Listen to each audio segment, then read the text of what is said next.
Bon Lucas, comment le groupe s'est relevé de ce scénario cruel face à Reims? Oh bien, c'est toujours un peu difficile après une défaite comme celle-ci dans les derniers instants. Maintenant, à nous de changer la donne. On a beaucoup discuté sur ce qu'il fallait mettre en place pour avoir un rebond, pour sortir de cette dynamique un petit peu négative. Surtout comment maintenir des contenus bons plus longtemps. Ça a été la clé de toute notre préparation de la semaine. Comment durer plus longtemps dans le match et ne pas faire juste 60 ou 45 bonnes minutes, voire même moins comme à Lille, et d'essayer de tenir dans le temps parce qu'on voit que si on arrive à tenir plus longtemps avec les ajustements tactiques, avec les finisseurs, donc les remplaçants qui rentrent et qui nous donnent un boost, eh bien on aura plus de chances d'accrocher des points, même dans des scénarios un petit peu moins chanceux pour nous. Mais on a discuté de ça et travaillé autour de ce thème-là. Et donc on va essayer d'appliquer cette idée sur le match de Brest, qui est certainement un des tests les plus difficiles dans cette optique-là, c'est-à-dire maintenir de l'intensité, de la rigueur, de la qualité sur toute une rencontre face à une équipe qui est en confiance. Puis retrouver une réelle efficacité offensive. Est-ce que cette semaine l'accent a été mis sur la remise en confiance des attaquants? Mais ça, je pense que c'est un tout parce que dans les matchs où nous avions moins d'efficacité offensive par le passé, nous avions une efficacité défensive qui nous a permis, je pense à Lens notamment, à Monaco, je pense aussi à Nantes à l'extérieur, quand c'était pas parfait devant ou qu'on était insuffisamment dangereux, on tenait dur notre but et on arrivait à trouver des clean sheets. Ça nous permettait d'avoir des buts qui comptent beaucoup. Donc je pense que c'est lié. Si on est efficace défensivement, on aura une occasion ou une demi-occasion ou un coup de pied arrêté qui nous permettra de passer devant et on peut gagner le match. Et de l'autre côté, c'est vrai que les matchs qu'on a remportés, c'est souvent les matchs où dans nos temps forts, où on était bien dans le match, bien préparé, nous marquions. Et quand on marque, on passe devant au score, et bien évidemment, tout est plus facile. Donc efficacité, mais dans les deux zones. Je Oui, pense parce qu'on que ça doit. fait 12 matchs finalement que le HAC encaisse au moins un but C'est ça. Et ça a par match. été par le passé relativement récent une marque de fabrique très forte chez nous, la capacité de garder le but, les cages inviolées.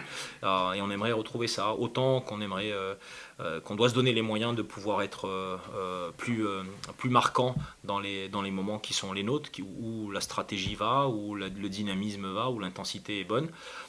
Et on a vu que face à des adversaires d'un grand standing, ces équipes étaient capables de se réajuster et de réaugmenter le niveau, soit par les remplacements, soit par un retour dans le match, à partir du moment où c'était encore égalité. Mais je suis persuadé que si on passe devant, la donne n'est plus du tout la même.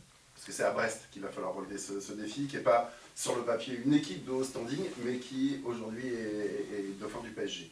Je pense que s'il y a bien une équipe à respecter cette saison, c'est bien celle de Brest, parce que durer dans le contenu qu'ils proposent, c'est exceptionnel.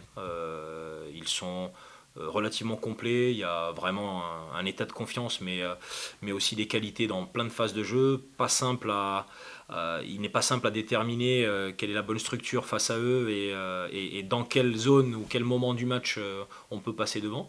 Mais on a aussi, nous, quelques idées. On a aussi notre match aller où il y a une défaite, mais pendant une mi-temps, on a réussi à les emmener assez loin. C'est probablement un des matchs les plus difficiles qu'ils aient eu à jouer à l'extérieur sur leur victoire ici.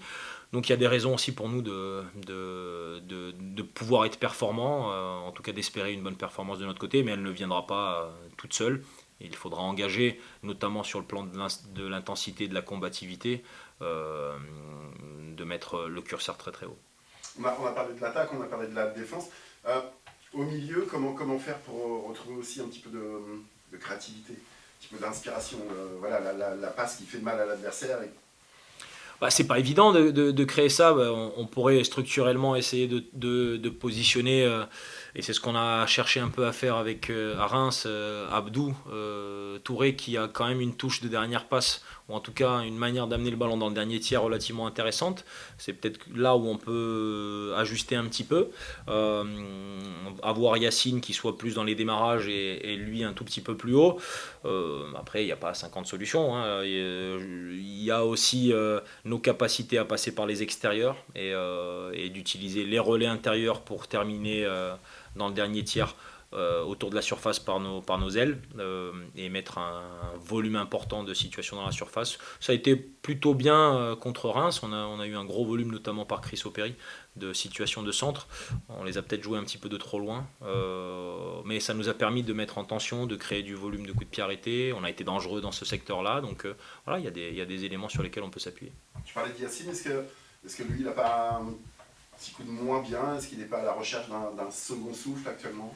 Après, c'est les aléas d'une saison pour des joueurs qui sont relativement jeunes. C'est pas évident de traiter autant de choses à la fois, mais je pense qu'il a, comme il l'a déjà démontré par le passé, une capacité de revenir d'un coup et de surprendre tout le monde. Et je compte absolument sur ça pour l'instant, puisque les solutions qui s'offrent à nous sont relativement limitées. Mais j'ai bon espoir par certains ajustements dans son jeu, par la manière dont il voit certains moments du match. On en a discuté longuement la semaine passée. Je pense qu'il peut réajuster et retrouver une aura qui le met au cœur de notre jeu. Oui, parce que dans la créativité, il a quand même un rôle quasi essentiel. Quand même. Il arrive à débloquer des situations en partant de bas relativement facilement. Donc ça nous a aussi permis contre Reims d'être bien stable dans la possession, notamment en première mi-temps. Donc il a son rôle à jouer. Maintenant, de manière très familière, il faudra aller aussi au Mastic à Brest. Ça passera pas simplement par la qualité de nos passes. Ok, pour moi ça. C'est bon.